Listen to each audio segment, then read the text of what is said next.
Listen closely, my children, for I tell you a story that every elder in Ejiọfu knows by heart. A story about time, about envy, and about a clock that stopped ticking many years ago. In our village square stands a great clock tower, tall and proud, its face still visible from every corner of the market. But if you look carefully, you will notice something strange. The hands of that clock do not move. They have not moved for 7 years. They are frozen at exactly 3:07. Neither noon nor midnight, neither dawn nor dusk. Just stopped, suspended, dead. People who pass through our village always ask, why does the clock stand still? Is it broken? Why has no one fixed it? And we elders smile sadly and say, that clock tells the truest story this village has ever known. It stopped not because of age or accident, but because of envy. Because one man's jealous heart poisoned an entire community. So sit down, be quiet, and let me take you back 7 years to when our clock still ticked, when a humble young man named Kofi kept its gears turning, and when the chief's son decided that some people received too much honor for work he considered beneath his notice. Kofi was not born into wealth or status. His father was a simple carpenter, his mother a seamstress. But from the time he was a small boy, Kofi had a gift with his hands. He could fix anything, broken tools, damaged furniture, stuck doors. His fingers seemed to understand how things worked just by touching them. When he was 12 years old, the village clock keeper, an old man named Papandu, noticed Kofi watching him work one afternoon. Boy, come here, Papandu called. Kofi climbed the tower ladder nervously. Inside the clock's mechanism, he saw something magical. Hundreds of gears, springs, and wheels all working together in perfect harmony, ticking, turning, keeping time for the entire village. Beautiful, is it not? Papandu asked. Kofi could only nod, his eyes wide with wonder. From that day, Papandu taught him everything. How to clean each gear, how to oil the springs, how to listen for the sounds that warned of trouble. When Papandu died 3 years later, 15-year-old Kofi became the village clock keeper. He performed his duty faithfully, climbing the tower every morning before dawn, checking every mechanism, ensuring the clock kept perfect time. The villagers came to rely on him completely. Now, you must understand that in Ejiọfu, the clock was not just a timepiece. It was sacred, a gift from our ancestors who built it 200 years ago. Farmers planted their seeds when the clock struck certain hours. Market opened when it chimed. Festivals began when it announced the proper time. The entire rhythm of village life flowed from that clock's steady ticking. And young Kofi, humble and quiet, was the keeper of that rhythm. The elders respected him. When important decisions needed to be made, they would say, wait, where is Kofi? We cannot start the meeting until he winds the clock. This attention did not sit well with everyone. Tund, the chief's only son, watched these moments with growing irritation. Tund was everything Kofi was not: tall, strong, loud, confident. He wore expensive clothes. He walked with the swagger of someone born to rule. People bowed to him because of his father's position, but they listened to Kofi because of his skill and dedication. This difference burned in Tund's chest like hot coals. One evening, after a village meeting where the elders had asked Kofi's opinion about scheduling the harvest festival, Tund cornered him near the well. You enjoy all this attention, do you not? Tund's voice was sharp. Kofi looked up confused. I do not understand. Do not play innocent with me. You are just a clock winder, yet you act like you are important. Kofi stepped back, his hands raised peacefully. I do not act important, Tund. I only do my duty to the village. Your duty? Tund laughed mockingly. Climbing a tower and turning some gears? That is your great contribution? Yet the elders treat you like you are essential, like the village would fall apart without you. The clock is essential, Kofi said quietly. I am just its servant. This humility only angered Tund more. He wanted Kofi to be arrogant, to give him a reason to hate him openly. But Kofi's gentle spirit left him with nothing to attack except his own jealousy. We shall see how essential you really are, Tund hissed, stepping so close that Kofi could smell the palm wine on his breath. We shall see if the village values the clock or the man. And we shall see what happens when the clock does not work as perfectly as everyone expects. He walked away, leaving Kofi standing in the gathering darkness, a cold fear settling in his stomach. Something in Tun's voice promised trouble. But what could Kofi do? He was just the clock keeper, powerless against the chief's son. So he did what he always did. He prayed for wisdom, climbed the tower the next morning, and continued his faithful service, hoping that Tun's anger would fade like morning mist. 2 weeks later, the village prepared for the New Yam Festival, our most important celebration of the year. For 3 days before the festival, everyone worked. Women cooked, men slaughtered goats, children practiced traditional dances. And Kofi spent those 3 days giving the clock the most thorough cleaning and maintenance it had received in years. He wanted everything perfect for the festival, which would officially begin when the clock struck noon on the appointed day. He oiled every gear until it shone. He polished every brass surface. He tested each spring and checked every connection. The mechanism hummed with perfect health. On the evening before the festival, Kofi stood back and admired his work.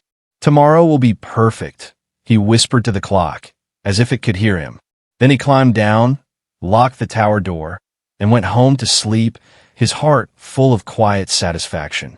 But that night, when the village lay sleeping and even the dogs had stopped barking, a shadow moved through the square. Tund had waited until the moon was hidden behind clouds.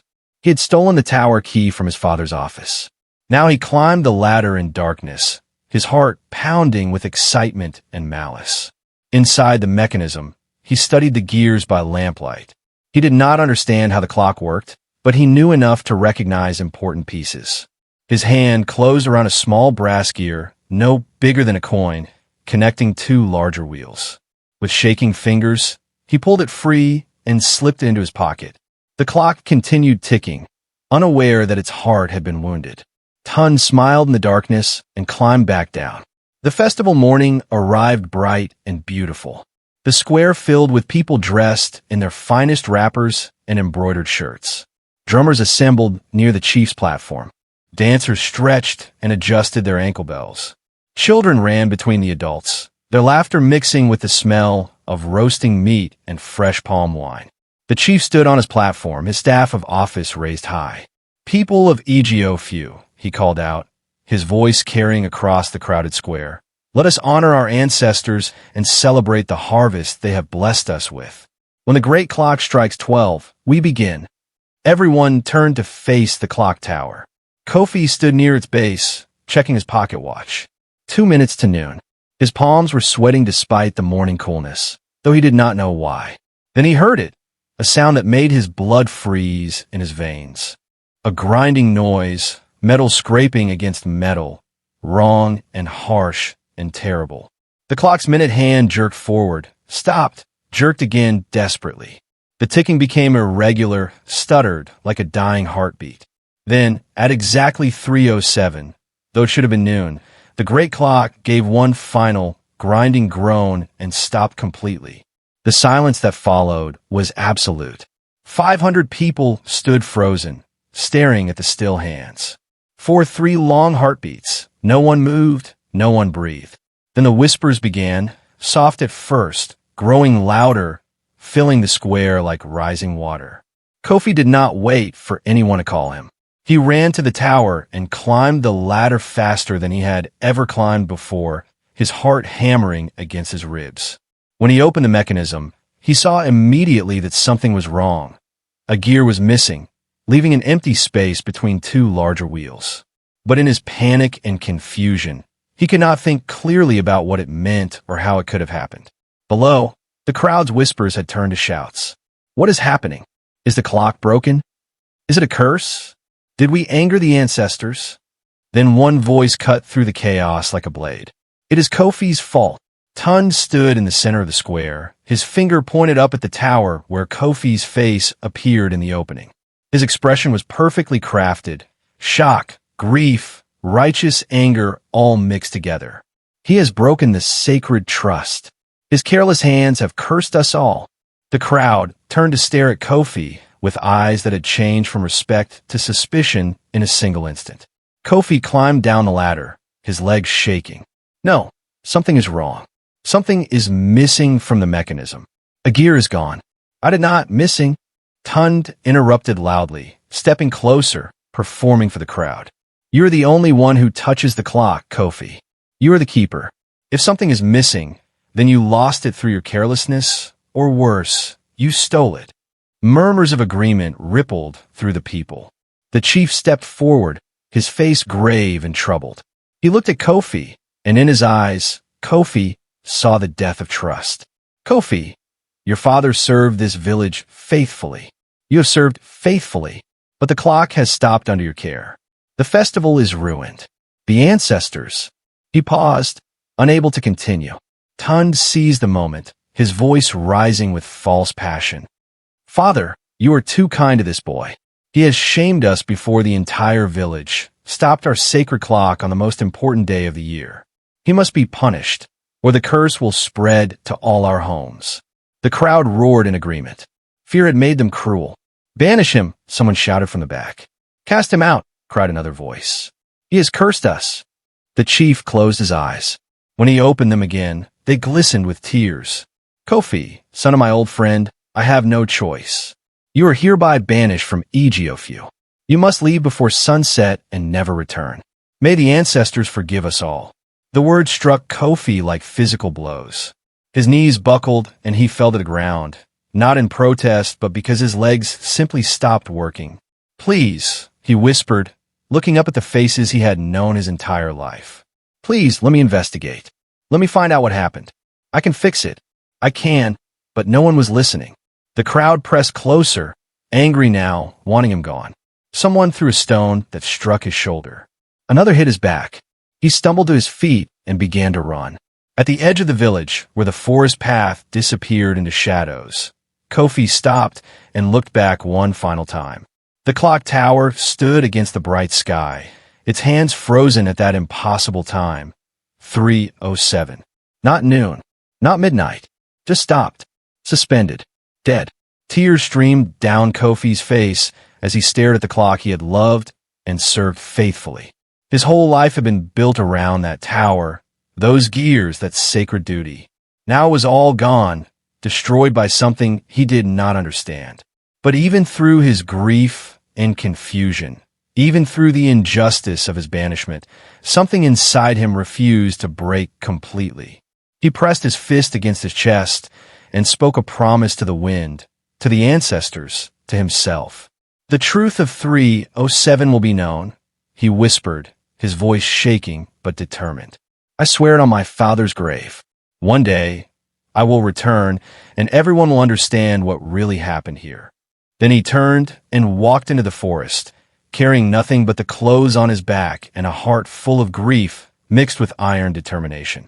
Behind him, the festival had become a funeral. Women wept. Men argued about what the stop clock meant. Children sensed the wrongness and hid behind their mothers. And high on the platform, Tund stood watching Kofi's retreating figure, his hand unconsciously touching his pocket where a small brass gear pressed against his thigh. Kofi walked for 4 days through the forest, eating wild berries, drinking from streams, sleeping on the hard ground with only leaves for cover. His feet blistered and bled. His clothes tore on thorns. At night, he stared at the stars through the tree canopy and wondered if the ancestors were watching, if they knew the truth of what had happened. On the 5th morning, weak with hunger and despair, he stumbled into a clearing where an old man sat carving wood. The compound was simple, a small house with a thatched roof, a workshop open to the air, and piles of timber stacked neatly under shelters. The smell of fresh cut wood filled the air, mixing with wood smoke from a small fire. The old man looked up as Kofi collapsed near his doorstep. His face was deeply lined with age, his hair completely white, but his eyes were sharp and surprisingly kind. You are far from home, young man, he said softly, setting down his carving knife. Kofi tried to speak, but could only manage a weak nod. His throat was too dry, his body too exhausted. The old man stood slowly, went inside his house, and returned with a calabash of cool water. He helped Kofi drink, then brought soup, then guided him to a mat inside the house. Rest now, the old man said gently. When you are stronger, you can tell me your story. Kofi slept for 2 days straight, his body finally surrendering to exhaustion. When Kofi finally woke, the old man, Baba, he said his name was, sat beside him whittling a piece of wood. His hands moved with practiced ease, the knife dancing across the grain as if it knew exactly where to cut. "Your hands," Baba said without looking up from his work. "I watched them move in your sleep. You were turning something invisible, adjusting something only you could see. You have the hands of a maker, young man, a craftsman." So Kofi told him everything about the clock, about his duty, about Tun's threat, and the missing gear and the banishment. He spoke for over an hour, the words pouring out like water from a broken dam. Baba listened without interrupting, his knife moving steadily across the wood. When Kofi finished, silence filled the workshop for a long moment. "The world is full of Tuns," Baba finally said, his voice thoughtful. "Men who cannot bear to see others honored for their gifts. Men who would rather tear down than build up." He set aside his carving and looked directly at Kofi. "But you, young man, your real education is just beginning." He stood and beckoned Kofi to follow him into the workshop. Tools hung on every wall: saws, chisels, hammers, planes, files, instruments Kofi had never seen before. Half-finished carvings lay on benches. "I'm old," Baba said simply. "I have no son, no apprentice. If you stay, I will teach you everything I know about working with wood and metal. Not just to repair, but to create. To make things of beauty and purpose." Kofi looked at the workshop, at the tools, at this kind old man who offered him a future when he thought he had none. "I will stay," he said. "I will learn. I will become worthy of your teaching." The years that followed transformed Kofi completely. Under Baba's patient instruction, he learned to carve wood as if it were soft clay, to bend metal as if it were water. They made talking drums that could replicate the tones of human speech. They crafted flutes that sang like forest birds. They built a kalimba so sweet its music made grown men weep. Baba taught him that every material has a spirit, a voice waiting to be released by skilled hands. "Listen," he would say, pressing a piece of wood to Kofi's ear. "It tells you where to cut, where to shape, where to leave alone." Kofi's understanding of mechanisms deepened far beyond what he had known as a clock keeper. He learned the mathematics of gears, the physics of springs, the geometry of balance. They created a water clock that marked time with falling drops. They assembled wind chimes so complex they played melodies when the breeze touched them just right. Word of their work spread to neighboring towns and distant cities. People came from far away to commission instruments or to have broken things repaired. They called Baba the man who makes wood sing, and began calling Kofi the one who can make time dance. Kofi grew taller, broader, more confident. His hands, once merely careful, became truly masterful. But every night before sleep, he thought of home. He thought of the clock frozen at 3:07. He thought of the promise he had made. And he knew that one day, when the time was right, he would return. Meanwhile, back in Ejiọfu, the stop clock had become a curse that infected everything. At first, people tried to continue their lives normally, but time without measure breeds chaos. Farmers argued about when to plant and when to harvest, each claiming different knowledge. The market opened at different hours each day, causing confusion and lost business. Festivals lost their coordination, with some families celebrating early and others late. But worse than the confusion was the belief that the ancestors had truly cursed them. The harvest began to fail. Yams that once grew large and plentiful now came out of the ground small and bitter. Cassava rotted before it could be harvested. The river that had always run full began to shrink, exposing rocks that had not seen sunlight in living memory. Disease spread through the village. Strange fevers that would not break, coughs that lasted for months. Old people whispered that it had all started when the clock stopped, when they had lost their way of marking time and had lost the favor of heaven with it. Craftsmen came from distant places to examine the clock. They studied the mechanism, searched for the missing gear, and left shaking their heads. Without that specific piece, they said, the clock cannot be repaired. It is too unique, too precisely made. A replacement would need to be crafted exactly to match the original. But no one could craft such a thing. The clock remained frozen, a constant reminder of their misfortune, and the village continued its slow decline. Through all of this, Tund aged rapidly under the weight of guilt and his own inadequacy. When his father died 3 years after Kofi's banishment, Tund inherited the chieftaincy. But he was not a good leader. He made decisions based on pride rather than wisdom. He taxed the people heavily to maintain his lifestyle while they struggled. He ignored the advice of elders, thinking his position alone made him wise. The people obeyed him because he was chief, but they did not respect him. They did not love him. Behind his back, they called him the chief who stopped time and the man who angered the ancestors. And worst of all, the guilt over what he had done to Kofi ate at him like a disease. He drank palm wine to silence the voice in his head that whispered the truth. He avoided the clock tower, unable to bear looking at the frozen hands. But at night, when he was alone, he would pull the brass gear from its hiding place and hold it up to the lamplight, this tiny thing that had destroyed so many lives. Sometimes he considered putting it back, confessing what he had done, begging forgiveness. But fear always stopped him. If he admitted his crime now, after so many years of suffering, the village would tear him apart. So he did nothing. The gear stayed in his pocket. The clock stayed frozen. And Tund grew more bitter, more isolated, more haunted by the consequences of his envy. The gear became Tund's obsession. Late at night, unable to sleep, he would climb the clock tower with a lamp and stare at the mechanism. He would study the empty space where the gear belonged, his hand trembling as he touched his pocket. I should fix it, he would whisper to himself in the darkness. I should end this suffering. And my guilt. One night, during a terrible storm, he actually opened the mechanism and held the gear in its proper place, ready to install it. Lightning flashed through the tower windows. Thunder shook the walls. Rain poured through cracks in the roof. His fingers moved the gear closer to where it belonged. But as he was about to slide it into place, he imagined the questions that would follow. How did it suddenly get fixed? Where was the piece all along? Who put it back? The investigation would lead to him. The truth would emerge. His crime would be exposed. He withdrew his hand, closed the mechanism, and climbed back down into the storm. Tomorrow, he told himself, as he had told himself 1,000 times before, tomorrow I will find the courage. But tomorrow never came. Days turned to weeks, weeks to months, months to years.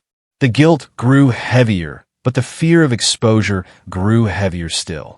And through it all, the clock stood frozen at 3:07. Its still hands pointing to an impossible moment, a time that existed only in shame and secrets and the slow death of a community that had lost its way. 7 years after Kofi's banishment, disaster struck Ejiọfu with full force. A terrible drought spread across the region. Rivers that had flowed for centuries became trickles, then dried completely. Wells that had never failed suddenly offered only dust and stones. Crops withered in the fields before they could mature. Animals died of thirst. Children grew thin and weak. The suffering was worst in Ejiọfu, as if heaven itself had marked the village for special punishment. In desperation, the elders gathered in the square beneath the frozen clock. We must seek help, one elder said. We cannot dig wells deep enough to reach water. We need someone who understands these things. Send messengers to the neighboring towns, another suggested. Find well builders, water diviners, anyone who can help us before we all die of thirst. Messengers went out in all directions. One reached a city 3 days' journey away and asked the market traders about well builders. There is a man, one trader said, a master craftsman who can find water where none exists. He understands the secrets of earth and stone.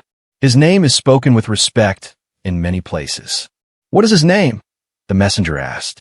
They call him Kofi, the trader replied. He works with an old master named Baba, and together they have solved problems that seemed impossible. The messenger's heart stopped. Kofi? Could it be the same Kofi? He rushed back to Ejiọfu with the news. The elders gathered again to discuss. If it is him, one elder said quietly, would he even come? We banished him unjustly. We have no choice, another replied. We sent the invitation. 2 weeks later, A group of skilled workers arrived in Ejiọfu. Diggers, stonemasons, water diviners, all carrying specialized tools. The villagers gathered to watch as the team set up camp near the dried-up village well. They were professional, efficient, clearly experienced in their work. But what caught everyone's attention was the man who led them. He was tall and confident, dressed in simple but quality work clothes. His face was weathered by sun and experience, his hands marked by years of skilled labor. He moved with quiet authority, directing his team with gestures and soft words. No one recognized him at first. 7 years had transformed the thin, frightened boy they remembered into this capable man. He walked through the square slowly, his eyes taking in the deterioration. Houses that needed repair, fields that lay barren, people who looked tired and hungry. Then his gaze rose to the clock tower.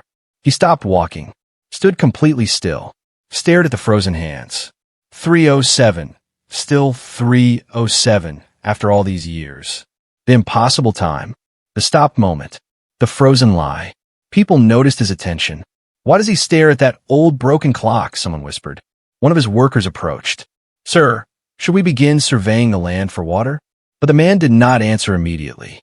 He continued staring at the clock, his jaw tight, his hands clenched at his sides. Then he spoke, his voice carrying across the square, though it was barely above a conversational tone. That clock tells the truest story in this village. People turned to look at him more carefully now. Something about his voice seemed familiar. Then Tund appeared. The chief came to greet the well builders, flanked by 2 attendants, trying to project authority despite his obvious nervousness and declining health. His eyes were sunken, his face drawn. The years had not been kind to him. He approached the team leader with his hand extended. Welcome to Ejiọfu. We are grateful you have come to help us in our time of... His words died in his throat. The team leader had turned to face him, and in that moment, recognition crashed over Tund like a wave. Those eyes, that face, older now but unmistakable. Kofi, Tund whispered, the color draining from his face. Hello, Tund, Kofi said quietly. Or should I say Chief Tund? The crowd pressed closer, murmuring spreading like wildfire. Is that Kofi, the clock keeper, the one who was banished? It cannot be. He looks so different. Tund stumbled backward, his attendants catching him before he fell. His hand moved unconsciously to his pocket. That gesture he had made 10,000 times over 7 years. Kofi saw it and understood everything in that single movement. You kept it, Kofi said softly, but his voice carried to everyone nearby. All these years, you kept the piece you stole. Tund's mouth opened and closed like a fish pulled from water. No words came out. The crowd erupted in confused questions. What piece? What is he talking about? Stole. Kofi raised his hand, and somehow his gesture commanded silence. He turned to address the gathered villagers, his voice clear and strong. Before I can bring you water, I must first fix the broken heart of your village. The entire village gathered in the square as word spread. Even the sick dragged themselves from their beds to witness what was happening. Kofi stood before them all, no longer the frightened boy they had banished, but a confident man who had found his strength in exile. 7 years ago, he began, I was cast out of this village for a crime I did not commit. The clock stopped at 3:07. I was blamed, but I never stopped wondering how a gear I had checked only hours before could simply vanish. He gestured to the tower. That gear did not disappear like smoke. It did not fall out accidentally. The clock mechanism was too well made for that. My father designed it to be secure. The only way that gear could go missing is if someone deliberately removed it. The crowd stirred, murmuring growing louder. Kofi continued, his voice never rising but somehow filling the square. Someone who had access to the tower. Someone who knew exactly where to reach. Someone who wanted to make it look like my carelessness caused the damage. He turned to look directly at Tund, who stood frozen, his face white as chalk. Someone who has carried that gear in his pocket for 7 years, touching it constantly, unable to throw it away or return it, trapped by his own guilt. Gasps rippled through the crowd. All eyes turned to Tund. You lie. Tund's voice cracked. You come back after 7 years with wild accusations? You expect us to believe? Then show us your pockets, an elder demanded. If you're innocent, show us. Tun's hand clenched around the pocket. His eyes darted around desperately, looking for escape, but the crowd had pressed close. There was nowhere to run. Kofi took a step forward, his voice gentle now, almost pitying. I do not come for revenge, Tund. I come for truth. I come because a village cannot heal until the poison is drawn out. I come because 7 years ago, you let your envy destroy something sacred, and everyone has suffered because of it. Tun's legs began to shake. His face twisted with conflicting emotions. Fear, guilt, defiance, despair, all fighting for control. You were jealous, Kofi continued softly. Jealous that the elders respected a simple clock keeper more than they respected a chief's son. Jealous that I earned honor through service while you expected it by birth. So you broke the clock on the most important day of the year, and you let me take the blame. The crowd pressed closer. Angry murmurs filled the air. Is this true? Did the chief's son curse us? All these years of suffering because of his envy? Tund looked around at the faces staring at him. Faces that had trusted him, obeyed him, suffered under his rule. The weight of 7 years of lies, 7 years of guilt, 7 years of watching his village die while carrying the solution in his pocket. It all came crashing down at once. His hand trembled as it moved toward his pocket. Time seemed to stop, ironically, just like the clock above them. Then, slowly, shakily, he withdrew his hand. In his palm lay a small brass gear, worn smooth from years of nervous handling, but unmistakably the right size and shape for the clock mechanism. The crowd's gasp was like a physical force. Some people cried out in anger. Others simply stared in stunned silence. Kofi walked forward and climbed the tower ladder slowly, deliberately, letting everyone see. At the top, he opened the mechanism's protective panel. The gears and springs lay before him, unchanged from the last time he had seen them 7 years ago. He studied the works carefully, methodically, then pointed to a specific spot, a small empty space between two larger gears. Here, he called down to the watching crowd. This is where the heart of the clock should be. This small brass gear. Without it, these two gears cannot connect. Without connection, the clock cannot move. This single piece, this one small thing, stopped time for your entire village. He climbed down, leaving the panel open. He stood before the crowd, his voice clear and measured. This gear did not fall out by accident. The mechanism is too well designed. It could only have been removed deliberately by someone who had access to the tower. Someone who understood which piece to take to cause maximum damage while making it look like neglect. He walked to where Tund stood, hand still outstretched, the gear resting in his palm like an accusation. I accuse no one without proof, Kofi said.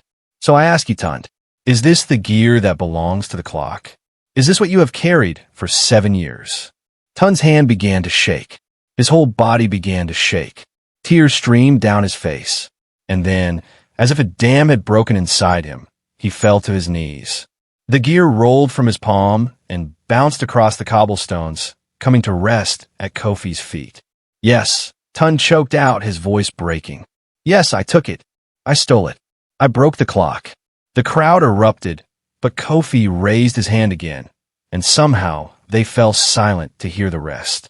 Tund spoke through his tears, 7 years of guilt finally pouring out. I was so jealous. Everyone respected you. They listened when you spoke. They treated you like you were important, and you were just a clock keeper, just a poor boy who turned gears. But I was the chief's son, born to rule, and you had what I wanted, their honest respect, not their fearful obedience. He looked up at the faces surrounding him, seeing their anger and disgust. So I took the gear. I broke the clock on festival day. I'll let you take the blame. I thought it would make me feel better. I thought once you were gone, I would finally get the respect I deserved. His voice dropped to a whisper, but it only made everything worse. The guilt ate at me. I drank to forget. I ruled poorly because I could not think past my shame. And every day, every single day, I touched that gear in my pocket and hated myself more. He buried his face in his hands. I am sorry, Kofi. I am sorry to the village. I destroyed everything because I could not bear that someone else was honored for their honest work. I am a curse. Not you. Not the clock. Me. The crowd's anger was palpable, rising like heat from stones. They pressed forward, some shouting for punishment, for justice, for Tun to suffer as they had suffered.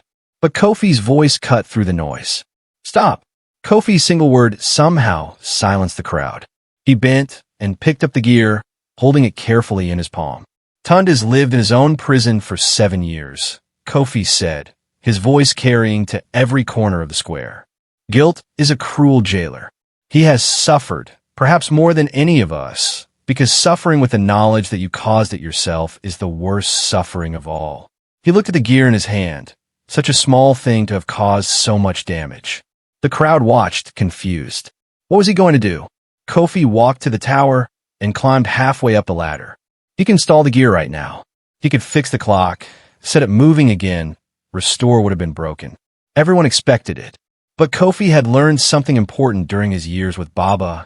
Sometimes the broken things teach us more than the fixed ones. Sometimes the wound left visible serves a greater purpose than the scar hidden away. He climbed back down and walked to a small stone pedestal that had always stood at the tower's base, meant for offerings to the ancestors. He placed the gear carefully on that pedestal. I will not repair the clock, he announced. The crowd erupted in shocked questions. Why not? Fix it. We need the clock. Kofi raised his hand again. I will not repair it, because this clock tells a truer story, standing still at 3:07 than it ever did when it moved. Let it remain as it is, a permanent reminder of what envy costs, of how one person's jealousy can stop time for an entire community. Let it stand, Kofi continued, his voice strong and sure, as a monument to truth, to the price of lies, and to the possibility of redemption. Let every person who looks at those frozen hands remember that time did not stop because of a curse or carelessness, that IT stopped because of envy. And it remains stopped not as a punishment, but as a lesson. He turned to address the entire village, his eyes moving from face to face. You banished me 7 years ago without investigation, without proof, because fear made you cruel. You blamed me for something I did not do because it was easier than admitting you did not know the truth. You let an innocent person suffer because believing a lie felt safer than searching for the truth. The villagers lowered their heads in shame. Some wept openly. But I do not hold that against you, Kofi said softly, because I learned something in my exile. I learned that hardship can either destroy us or transform us. I learned that the value of a person is not in their position or their power, but in what they do when everything is stripped away. I learned that a truthful heart matters more than a perfect clock. He looked at Tund, still kneeling in the dirt. And I learned that forgiveness is not about forgetting the past. It is about choosing not to let the past poison the future. He reached down and helped Tund stand. The former chief looked at him with tears streaming down his weathered face. I do not deserve your forgiveness, Tund whispered. No, Kofi agreed. You do not. But I give it anyway, because carrying hatred would make me just as imprisoned as carrying that gear made you. He turned back to the crowd. Now, let us find water for this village. Let us do the work I came here to do. In the weeks that followed, Kofi and his team found water. They dug 3 new wells that flowed clear and cold. They taught the villagers how to read the land, how to know where water hides beneath stone. Slowly, the village began to recover. Crops were planted. Children's laughter returned to the square. Hope came back like rain after drought. Tun stepped down as chief and left Ejiọfu, seeking to rebuild his life in a place where his name did not carry the weight of shame. Before he left, he came to Kofi one final time. I cannot undo what I did, he said, but I will spend the rest of my life trying to become a man worthy of the forgiveness you gave me. Kofi nodded. Then you have already begun to heal. When the work was finished and it was time to leave, the elders begged Kofi to stay, to take a position of honor in the village. But he declined gently. My place is with Baba, who took me in when no one else would. He is old now and needs care. And I have learned that honor is not something given by others. It is something we build through our choices. As he prepared to depart, the entire village gathered one final time beneath the clock tower. Kofi stood before them and placed his hand on the stone pedestal where the gear now rested under protective glass. The true timekeeper, he said, was never the clock. It was always the honest heart that cared for it. Time is not measured by the turning of gears, but by the quality of our choices, the strength of our character, and the courage to speak truth even when lies are easier. He looked up at the frozen hands, 307, forever 307, and smiled. Let this clock stand as a reminder. A single act of envy can stop time for a whole village, but it is a truthful heart that moves a community forward again. Then he turned and walked away, leaving the village to write its new story while the old one stood frozen above them. A permanent lesson carved not in words, but in still hands that would never move again. And that, my children, is why the clock in our village square stands still at 307. It is not broken. It is teaching. Every time you pass it, remember, envy destroys, but truth rebuilds. A lying heart can stop time, but only an honest heart can make time matter. Now you know the story. Now you carry the lesson. Go and live it well. Please like, subscribe, and share with your loved ones.